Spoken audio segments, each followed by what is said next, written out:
Hello everyone, welcome to Top Notch Tutorials. This is lecture 2 of DBMS. Today we are going to talk about what is the purpose of database system. तो basically database system में computerised management होता है data का, और पहले जब data store किया जाता था तो फाइल प्रोसेसिंग सिस्टम यूज़ किया जाता था जो सपोर्ट करता था कन्वेंशनल ऑपरेटिंग सिस्टम को। इस सिस्टम में बहुत सारे परमानेंट रिकॉर्ड स्टोर किए जाते थे अलग अलग फाइल्स में, और इसके लिए डिफरेंट एप्लीकेशन प्रोग्राम्स होते थे वो रिकॉर्ड्स एक्सट्रैक्ट करने के लिए या डेटा ऐड करने के लिए या कुछ भी। तो डीबीएमएस आने से पहले ये मेथड यूज़ किया जाता था, लेकिन organisational information file processing system में रखने के बहुत सारे डिसएडवांटेज थे। तो डिसएडवांटेज ये थे, first of all data redundancy और इनकंसिस्टेंसी होता था। इसका मतलब ये है कि बहुत सारे प्रोग्रामर्स क्रिएट करते थे फाइल्स और एप्लीकेशन प्रोग्राम्स, और वो बहुत लंबे प्रोसेस के लिए होता था, ऐसे शॉर्ट प्रोसेस के लिए नहीं।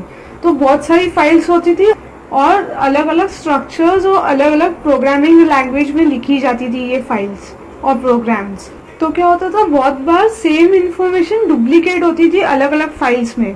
सपोज एक स्टूडेंट के दो मेजर्स है, म्यूजिक और डांस, तो उसका एड्रेस, टेलीफोन नंबर स्टूडेंट का, तो ये सब इंफॉर्मेशन स्टूडेंट की एक म्यूजिक वाली फाइल में भी होती थी और एक फाइल होती थी जिसमें डांस का इंफॉर्मेशन स्टोर किया जाता था, उसमें भी रखी जाती थी।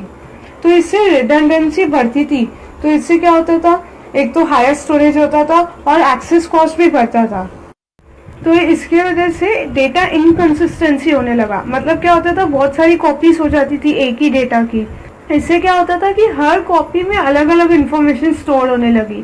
जैसे सपोज एक स्टूडेंट ने एड्रेस चेंज कर लिया तो उसका म्यूजिक डिपार्टमेंट की फाइल में तो चेंज हो गया, लेकिन डांस डिपार्टमेंट वाली फाइल में उसका एड्रेस चेंज नहीं हुआ। इस तरह से डेटा रिडंडेंसी और इनकंसिस्टेंसी होने लगा फाइल प्रोसेसिंग सिस्टम में, जिसकी वजह से डेटाबेस सिस्टम इवॉल्व होने लगा।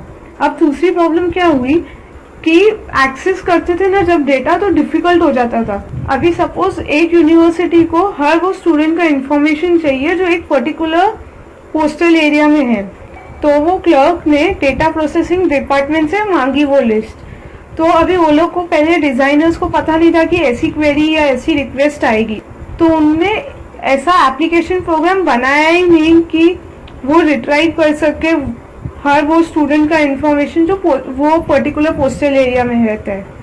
लेकिन ऐसा एप्लीकेशन प्रोग्राम था जो सब स्टूडेंट्स की लिस्ट पता है। अब सपोज यूनिवर्सिटी क्लर्क को इंफॉर्मेशन चाहिए ही, तो उसके पास दो ऑप्शंस थे, या तो वो लिस्ट निकाले स्टूडेंट्स की और उसमें से मैनुअली एक एक स्टूडेंट का इंफॉर्मेशन निकाले, और दूसरा ऑप्शन ये था कि वो एक प्रोग्रामर को बोले कि मेरे को ये एप्लीकेशन प्रोग्राम लिख के दे। तो बहुत दोनों मेथड्स बहुत अनसेटिस्फैक्ट्री थे। सपोज प्रोग्राम लिख तो दिया, वही क्लर्क को सपोज अब उन्हीं स्टूडेंट्स में से ऐसे स्टूडेंट्स चाहिए जिनका क्रेडिट 60 आवर्स से ज्यादा हो, तो वापस एक प्रोग्राम जनरेट करना पड़ेगा ऐसी लिस्ट बनाने के लिए, क्योंकि ऐसा एग्जिस्ट नहीं करता। तो वापस क्लर्क के पास दो ऑप्शंस होंगे। तो कन्वेंशनल फाइल प्रोसेसिंग एनवायरनमेंट में क्या प्रॉब्लम होने लगी कि जो डेटा हमें रिट्राइव करना था वो कन्वीनियंटली और एफिशिएंट मैनर में नहीं आने लगा हमारे पास। अब थर्ड प्रॉब्लम क्या थी, डेटा आइसोलेशन।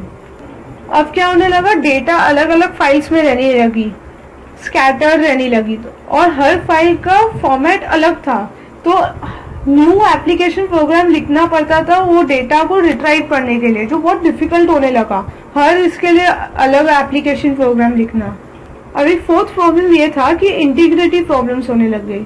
जो डेटा वैल्यू स्टोर की जाती है ना डेटाबेस में, वो कंसिस्टेंसी कंस्ट्रेंट्स को सेटिस्फाई करनी चाहिए। अभी सपोज एक यूनिवर्सिटी ने एक अकाउंट बनाया है हर डिपार्टमेंट के लिए। यूनिवर्सिटी को अभी क्या चाहिए कि हर डिपार्टमेंट में अकाउंट बैलेंस कभी भी जीरो ना हो। अब डेवलपर्स ने कंस्ट्रेंट डाला वो सिस्टम में, सब कोडिंग करके और एप्लीकेशंस प्रोग्राम बना के, लेकिन अब जब न्यू कंस्ट्रेंट्स ऐड हुए, डिफिकल्ट हो गया प्रोग्राम्स को चेंज करना कि वो ये वाले कंस्ट्रेंट्स सेटिस्फाई करे, तो इंटीग्रिटी मेंटेन नहीं होगी। नेक्स्ट प्रॉब्लम क्या था, एटॉमिसिटी प्रॉब्लम्स। एटॉमिसिटी प्रॉब्लम मतलब क्या, अभी कंप्यूटर सिस्टम में या कोई भी डिवाइस है जहाँ पर स्टोर किया जाता था डेटा, तो वो कभी भी फेलियर हो सकता है उसमें। तो सपोज अभी फेलियर हुआ तो डेटा जो था वो रिस्टोर होना चाहिए, कंसिस्टेंट स्टेट में आना चाहिए, जो पहले फेलियर के पहले जस्ट था। अब इसको बेटर समझने के लिए सपोज एक एग्जांपल लेते हैं। सपोज एक प्रोग्राम है जो ट्रांसफर करेगा $500 डिपार्टमेंट ए के अकाउंट बैलेंस से टू डिपार्टमेंट बी के अकाउंट बैलेंस में। सिस्टम फेलियर हुआ एग्जीक्यूशन के वक्त, तो ऐसा पॉसिबल है कि 500 रुपीज रिमूव तो हुआ डिपार्टमेंट ए के इसमें से, लेकिन डिपार्टमेंट बी में नहीं गया, तो इससे इनकंसिस्टेंट डेटाबेस स्टेट हो जाएगा। डेटा कंसिस्टेंसी बहुत इंपॉर्टेंट है। तो डेटा कंसिस्टेंसी में क्या होना चाहिए, या तो क्रेडिट और डेबिट दोनों हुआ या तो दोनों भी नहीं हुआ, तो एटलीस्ट कोई प्रॉब्लम तो नहीं आएगी। तो इस एग्जाम्पल में फंड ट्रांसफर जो है वो एटॉमिक होना चाहिए, मतलब either it should happen completely और it should not happen at all. ये अब कन्वेंशनल फाइल प्रोसेसिंग सिस्टम में मैनेज करना बहुत डिफिकल्ट हो गया, इसके लिए डेटाबेस सिस्टम यूज किया गया। अब नेक्स्ट प्रॉब्लम क्या हुई, कंकरेंट एक्सेस अनोमलीज। ये जो कंकरेंट एक्सेस अनोमलीज है, हम जब आगे लेक्चर्स में ट्रांजैक्शन, कंकरेंसी कंट्रोल ये सब करेंगे ना, तब हमें समझेगा कि कंकरेंट एक्सेस अनोमलीज क्या होती है। तो फिलहाल के लिए ये समझो कि ये भी एक प्रॉब्लम है। अब उसके अलावा एक बहुत इंपॉर्टेंट प्रॉब्लम ये हुई कि सिक्योरिटी की प्रॉब्लम होने लगी।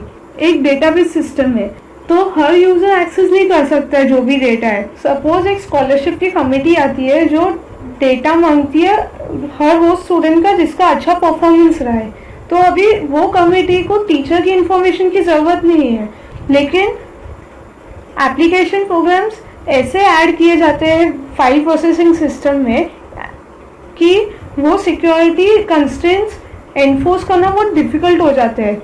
ये सब जो प्रॉब्लम्स हमने डिस्कस की, इन सब के वजह से डेटाबेस सिस्टम डेवलप किया गया।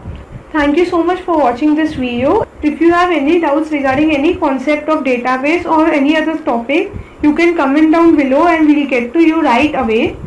Also, in our next lecture, we are going to discuss how data can be viewed in a database system.